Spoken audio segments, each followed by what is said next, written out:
Muito bem. A última notícia de hoje fala do herdeiro da Calói, de um dos.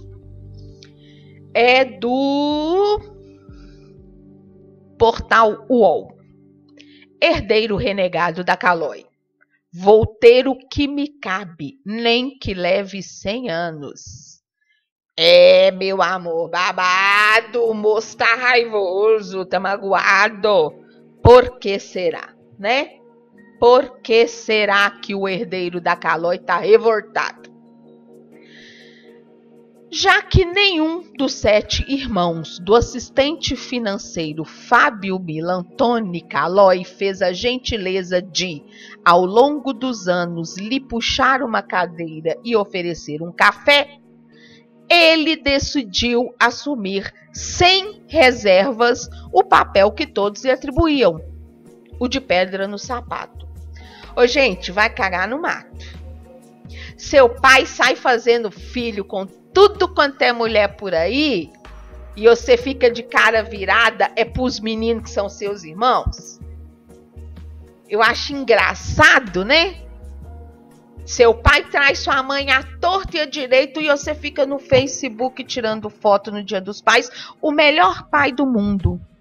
Meu amor, o melhor pai do mundo preserva seus filhos. Inclusive não fazendo mal à mãe deles. Você é doido? Ah, mas como pai eu não tenho que reclamar. Ô retardado! O papel de pai também inclui preservar e honrar a família. Tenho que reclamar sim. Homem que trai a mãe de seu filho, homem que ferra a mãe de seu filho, não é bom pai. Ah, ele é carinhoso comigo, ele nunca deixou faltar nada. Vai a merda. Ele não te honra se ele maltrata sua mãe. O mesmo acontece com a mulher que maltrata o pai do seu filho.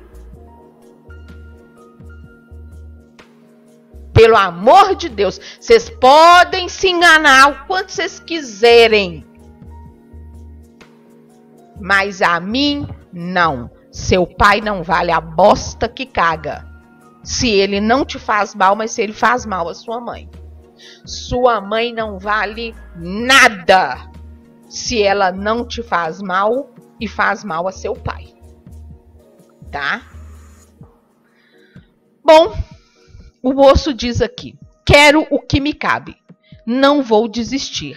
Nem que eu leve 100 anos. O que eles, os irmãos no caso, fizeram, ignorar uma pessoa, abandonar mesmo, tipo, quero você distante, sem nem conversar, isso não se faz, diz Fábio, o irmão recalcado que tem 41 anos. É o que eu tô falando. Aposto que o papaizinho endinheirado, eles tratavam bem. Agora, o irmão bastardo, eu não quero nada, ainda odeio. Ah, é muita hipocrisia, é muita falta de vergonha nessas caras brancas de vocês. Ele se refere à parte que, no seu entender, lhe é devida do patrimônio da empresa familiar que seu pai, Bruno Antônio Calói, assumiu em 1955, fez prosperar e transformou em uma gigante. No auge, depois de inaugurar uma fábrica na Zona Franca de Manaus, vendiam-se 2 milhões de bicicletas por ano. Eu tive Calói, gente. Todo mundo, acho que da minha geração, teve Calói. Morto em 2006, o tal Bruno, o pai, reconhecia oficialmente 2 famílias. E aí eu já começo a passar mal. Porque é uma farra, né? Reconhecia oficialmente 2 famílias. E ninguém dava na cara desse desgraçado. Claro que ele tinha dinheiro, né? Até eu que sou mais boba. Dependendo do quanto ele bancava. Do quanto não, né? Com certeza ele bancava muito bem a amante e a segunda família. Gente, tem uns trem. Não vem falar comigo que é normal, não. Vá pro quinto dos infernos. Eu não aceito. Adriana, mas eu vivo assim, tá tudo bem. Meu amor, se pra você tá tudo bem, ótimo. Então a carapuça não é pra você. Pra mim não é tudo bem. E eu acho porco. Eu acho podre. Adriana, mas a vida é minha, mas ninguém não tem nada com isso. Um cacete que não tem nada com isso. Olha o que os meninos estão passando. Um homem de 41 anos recalcado, porque o filho da puta do pai dele fez ele fora do casamento e os irmãos agora pisam na cabeça dele. Então não tem essa de que a vida é minha, eu que cuido. Tudo que a gente faz respinga em alguém. Então vai pro inferno, eu tomo conta sim. No mínimo vai respingar numa ação judicial que vai atravancar a minha. Vai ajudar a emperrar ainda mais a justiça por uma situação que você poderia ter evitado. Então vai a merda. Bom, o pai reconhecia oficialmente duas famílias. Uma em São Paulo, com Iraci Ambrosio Calói, com quem ele teve 5 filhos. E outra no Rio, com Leila de Castro, com quem ele teve 2 filhas. Ele nunca se divorciou de nenhuma das mulheres, das 2. Perdão, nunca se divorciou da primeira e mantinha as 2 ao mesmo tempo. E as 2 já morreram, tanto a Iraci quanto a Leila. Mas aqui, deixa eu te contar. Esse moço aí, que tá reclamando de ser pedra no sapato dos irmãos, não é filho de nenhuma das 2 não, porque o filho da puta do homem ainda comeu a secretária. Ele é filho da secretária. Olha, gente, isso me mata de nojo. O cara é filho da secretária. O homem tinha 2 famílias.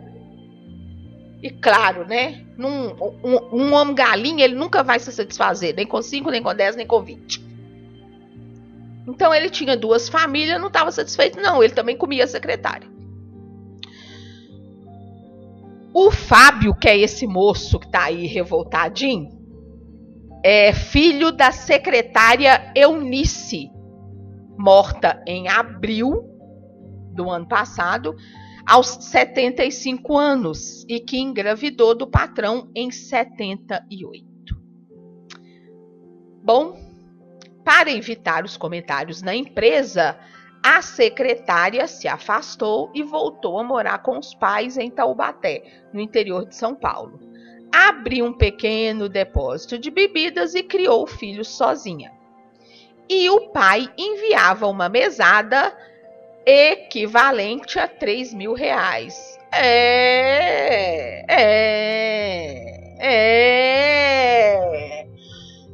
Tá entendendo que mulher direita também paga de Elisa Samúdio desde que o mundo é mundo?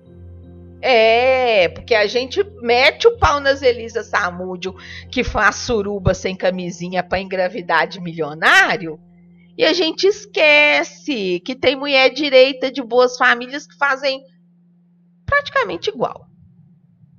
Bom, 3.000 conto era a mesada que o papai mandava e que ligava uma vez na vida, outra na morte, para saber como estava o menino. E olha que gracinha, gente.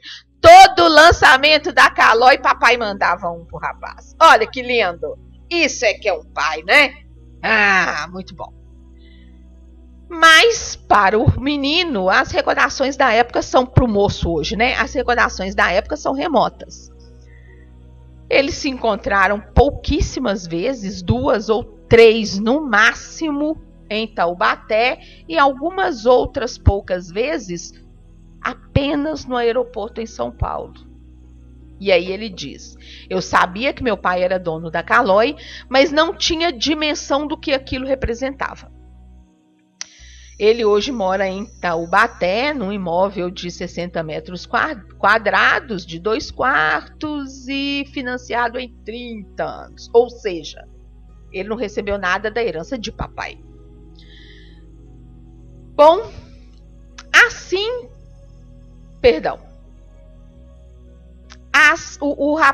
que a reportagem chegou, O rapaz mostrou então todo o apartamento e o repórter discorre aqui que é um apartamento pequeno. Vamos dizer que o cara é fudido, né? O auge da Calói foi entre os anos 70 e meados dos anos 90. Após uma tentativa inglória de lidar com a escalada inflacionária, os mal-sucedidos planos econômicos e a concorrência externa, o Bruno, o que é o pai de todo mundo, passou a dar pedaladas em falso. Entre 97 e 98, a perda de controle o levou a recorrer aos serviços de um consultor que foi contratado para sanear as contas da empresa. E aí ele pediu ao BNDES um puta de um empréstimo que não resolveu a situação da empresa e se tornou uma bola de neve impagável. Em 99, ele se viu forçado a se desfazer da empresa. E quem comprou foi o consultor que ele tinha contratado. Essa negociação envolveu muitos acordos muito mal alinhavados, que resultaram numa pendenga judicial que se arrasta até hoje. Na época, o dono da Calói recebeu 1.800.000 a serem quitados, deve ser 1 bilhão, não, 1.800.000 reais a serem quitados em 30 meses, muito pouco, né, gente? E aí, de acordo com o combinado, o dono atual deveria vender o terreno da fábrica e destinar um percentual dessa venda para a família, o que nunca foi feito. E nunca ficou claro quem pagaria a dívida do BNDES, se o antigo ou o novo dono. Pelo acordo, o novo dono empenharia os melhores esforços. E a expressão, sendo muito vaga, dava a ele a possibilidade de não fazer nada, dizendo que estava empenhando os melhores esforços, né? E só para vocês terem ideia, na época a dívida era de 35 milhões. Bom, o novo dono então informou ao, na época, antigo dono, pai dessa filharada toda, que não ia conseguir negociar a dívida com o banco. E acontece que o BNDES, o banco, passou a cobrar da Calói. Para tentar resolver a questão, o novo dono disse que assumiria a dívida desde que ele ficasse desobrigado de pagar qualquer coisa além daquele porco 1.800.000 que ele já tinha pagado para a família. Olha que o golpe tá aí, né? Cai quem quer. O valor declarado da venda foi de 6 milhões, muito abaixo dos 50 milhões apontados por um laudo encomendado pela Calói, pelos herdeiros da Calói mais tarde. Valia 50, ele comprou por 6,5, pagou 1.800 e falou: o resto, meu amor, eu negocio a dívida aqui com o banco. Vocês imaginam? Bom, naquela época, então, com esse imbróglio todo, o rapaz, que já era um homem feito, ficou sem notícias do pai e, sem mais, sem menos, os tais 3 mil da mesada, da pensão que depois virou mesada, deixou de ser enviado. Aí ele ligou a primeira vez para o escritório da Calói e foi empurrando, até foi sendo empurrado, até descobrir que o pai tinha tido um derrame e tinha ficado sequelado por causa disso. Foi quando então os herdeiros deixaram claro que ele não era bem-vindo. Os primeiros contatos com os irmãos, que até então não tinham ideia de sua existência, foram traumáticos. O primogênito foi esquivo, Abre aspas. Tentei marcar um encontro com ele, mas ele não acreditou na história. Tem que acreditar não, pede a certidão de nascimento. Tem, não tem. Vai fazer DNA, depois a gente conversa. Até trocamos algumas mensagens e então ele acabou dizendo, olha, seu caso é uma coisa que não diz respeito a mim. Meu pai é que tem de resolver. Na época o velho ainda estava vivo.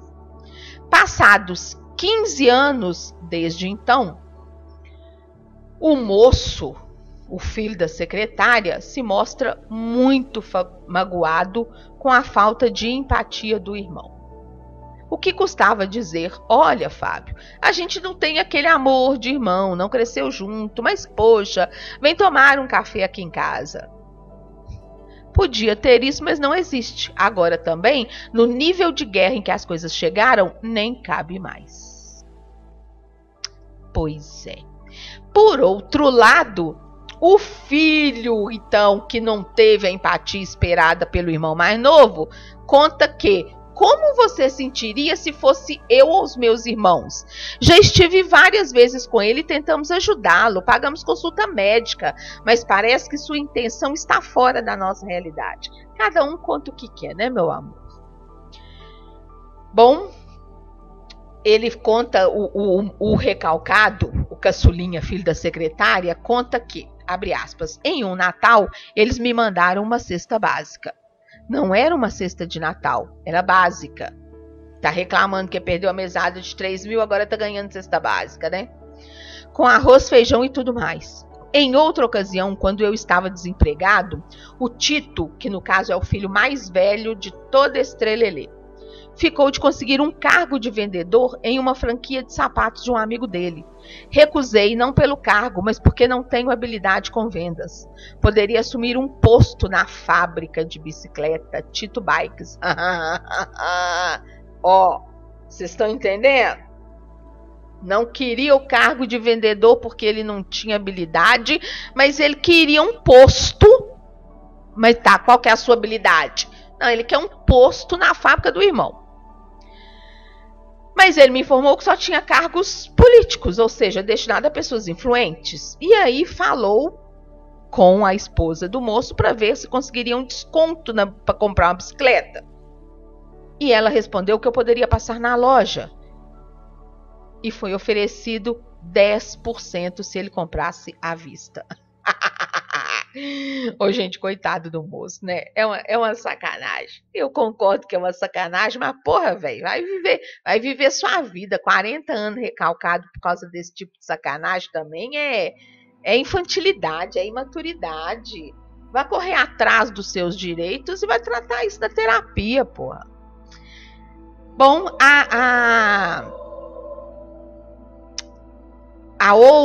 o outro lado da família, que são as irmãs da segunda esposa, também foi procurado pela reportagem. E ela, foi procurada pelo moço, pelo filho da secretária, na época. E ele fala que a segunda esposa ainda era viva na época e rechaçou ele de forma desprezível. Nossa, mãe. Você vai procurar, o filho da amante vai procurar a amante oficial. Nó, que imbróglio, que imbróglio. Inicialmente por telefone ela desconfiou da história. Mas ele descobriu o endereço dela e a procurou sem avisar. O cara também é um filho da puta, vocês estão percebendo, né? Vamos falar com todas as letras. Sinceramente, que necessidade, né? Que necessidade. Bom, mas a amante oficial promoveu na época uma conversa monitorada com o véio que estava sequelado e o filho. O véio apareceu em uma cadeira de rodas, muito mal, não conseguia nem dar a mão para cumprimentar e disse que não podia fazer mais nada pelo filho. A gente não tinha muito assunto mesmo. Pois é, gente. Um pai que nunca foi presente na sua vida. Aí para de mandar a mesada. Você chega lá, o velho tá sequelado. E queria o quê? Se esse homem te amasse, ele tinha te procurado antes. Bom, logo a mulher, então, a amante oficial, com quem o velho passou os últimos anos de vida, tirou o velho da sala e mandou outras pessoas ali se livrarem do Fábio. Deu a ele R$150 para ele voltar para casa e tirou ele forçadamente de dentro de casa. E ele deixou o dinheiro para trás. Ele não quis. Que história, gente. Que história. Amante oficial, amante não oficial, mulher, irmã. Nossa Senhora. Imbróglio de herança, de venda de mega empresa. Isso é caso de novela, né? Isso é folhetim. Em 2005, percebendo que precisaria de um elemento concreto para se impor, Fábio, que é o filho da secretária, entrou na justiça com um pedido de exame de paternidade e enfrentou uma via crucis de mais de 10 anos. Olha, ele não era registrado. Seus irmãos jamais compareceram ao laboratório para realizar o exame de DNA. A ação de paternidade só foi encerrada em 2017, depois que o juiz determinou a exumação do corpo do Bruno Calói, que é o pai que já tinha morrido. É o seguinte: ninguém é obrigado a fazer prova contra si mesmo. Porém, assume as consequências disso. Quando se trata de um menor de idade, se você recusa a fazer o exame de paternidade, você assume ser pai dele. Ponto final. É o direito da criança a uma paternidade. Agora, se não é criança, se já é adulto, não pode fazer isso. E o outro tem direito de não fazer prova contra si mesmo. Então ele não comparece. E aí só 10 anos depois, quer dizer, 12 anos depois, foi que o juiz, então, mandou exumar, aí deu certo, confirmou que é o pai, e o processo foi encerrado com o reconhecimento da paternidade. 2 dias depois que o moço conquistou o direito de usar o sobrenome Calói, recebeu uma intimação judicial. Essa intimação informava que, como herdeiro do velho, acabava de assumir sozinho uma dívida de quase 250 milhões. Ô, gente, assim, desculpa, tô rindo, porque como advogada, a gente sabe como as coisas funcionam, né? Você tá achando que você, quando herda algo de alguém, você herda só o bônus? Tem o ônus. Bens e dívidas são herdados. É claro que você não é obrigado a pagar a dívida que alguém, que o seu pai, sua mãe ou seu irmão deixaram. Ou deixou, no caso, né? Seu pai, sua mãe ou seu irmão deixou. Você não é obrigado a pagar a dívida se eles não tiverem deixado bens. Agora, se houver bens, se houver receita para entrar, você herda a dívida. Você não, na verdade, aquele patrimônio. E aí você escolhe. Você quer ficar com o patrimônio e a dívida? Ótimo. Ou então você abre mão do patrimônio para ele pagar aquela dívida e você só fica com aquilo que restar, se restar. Mas também, se faltar, o que falta da dívida não vem para você. Morreu, acabou. Se sua mãe deixa uma casa de 300 mil e ela tem uma dívida de 500 mil no banco, se você escolher ficar com a casa, você tem que pagar a dívida de 500. Você vai ter que negociar isso com o banco. Ou então você não quer ficar com a casa, o banco fica e também os 200 que faltar morrem ali. E aí, no caso do moço, ele, claro que havia todo um patrimônio a herdar, mas também havia também uma dívida que a parte dele era 250 milhões de reais. E o credor era quem? Aquele moço que eu contei que comprou a fábrica da Calói. Em 2013, para se livrar da cobrança do BNDES, do empréstimo que tinha sido feito, o novo dono da empresa comprou a dívida do banco. Olha, gente, que cara esperto. A empresa ia de mal a pior, ele foi contratado como consultor, não fez porra nenhuma, a empresa faliu, ele comprou a fábrica com a desculpa de herdar a dívida da fábrica, assumir a dívida da fábrica. Ele deu cano na compra da empresa. Aí ele foi lá, a dívida é da empresa, ele foi lá com recursos dele, comprou a dívida e ele ficou então credor dessa dívida. Da empresa dele, não, ele correu, foi cobrar dos antigos donos. Ah, mas já morreu, então patrimônio em cima dos herdeiros. Olha isso, velho. Olha isso. Não é novela isso não, gente? Não é folhetim esse trem, não? Bom, dispostos a encerrar, então, com esse débito, os irmãos ali, os 7 irmãos do moço, assinaram um acordo com o cara que anistiava eles, então, da dívida e, em troca, eles abririam mão daquela ação que eles tinham ajuizado para resolver a questão da venda. Gente, eu fico boba com a inteligência dos outros, né?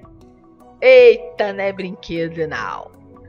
Como ninguém chamou o moço para participar desse acordo, ele passou a ser o único devedor. Em 2020, a dívida estava em 350 milhões. Isso tudo porque eu queria o sobrenome do papai na minha certidão de vingancinha, porque papai nunca me amou, porque papai parou de mandar a pensão e porque meus irmãozinhos nunca me quiseram.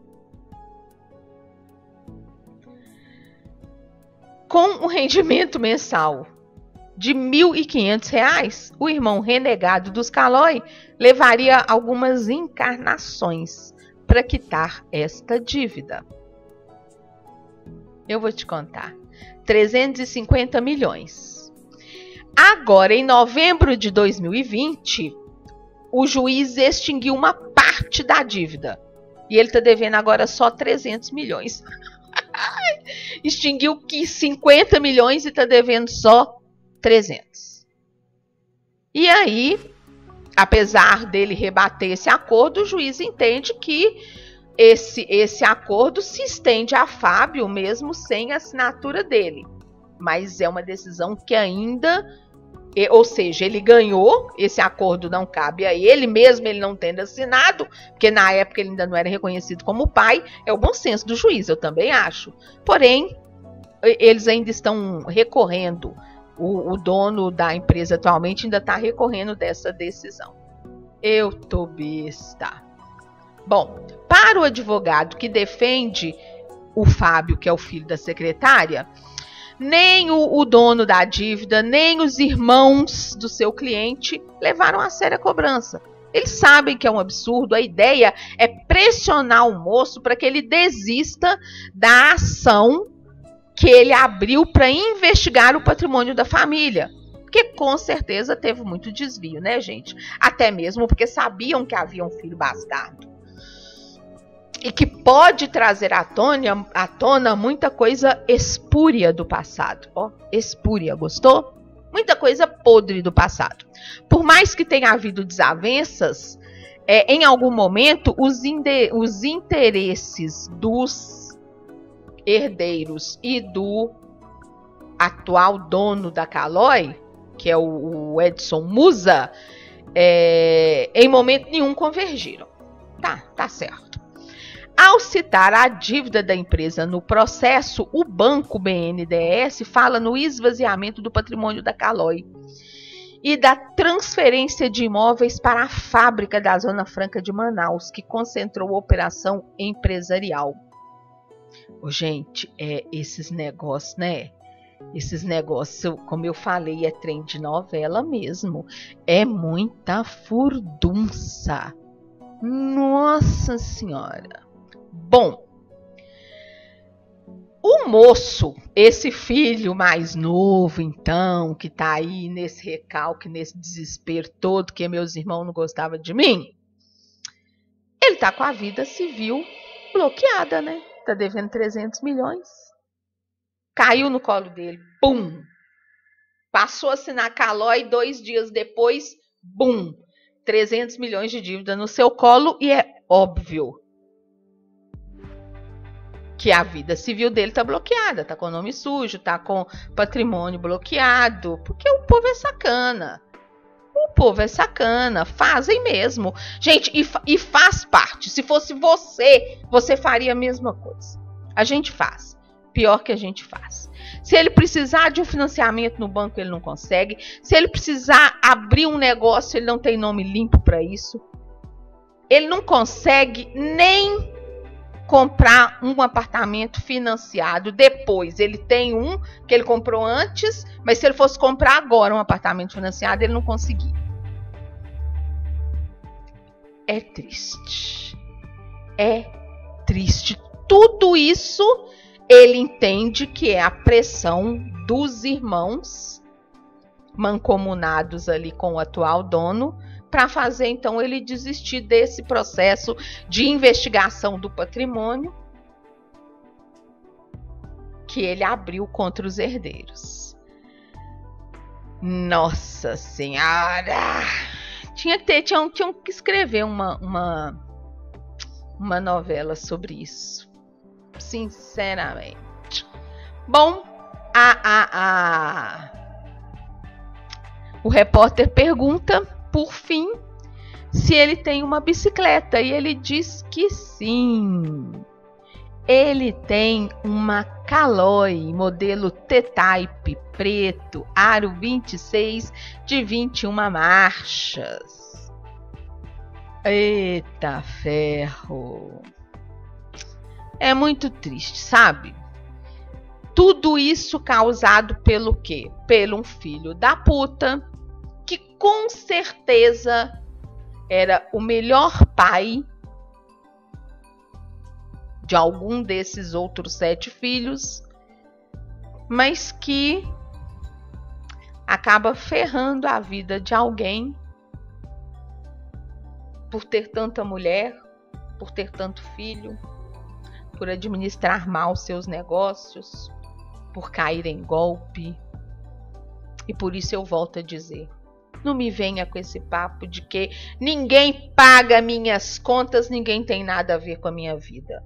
Meu amor, tudo que a gente faz, se não aqui e agora, com certeza mais à frente, sempre respinga em alguém.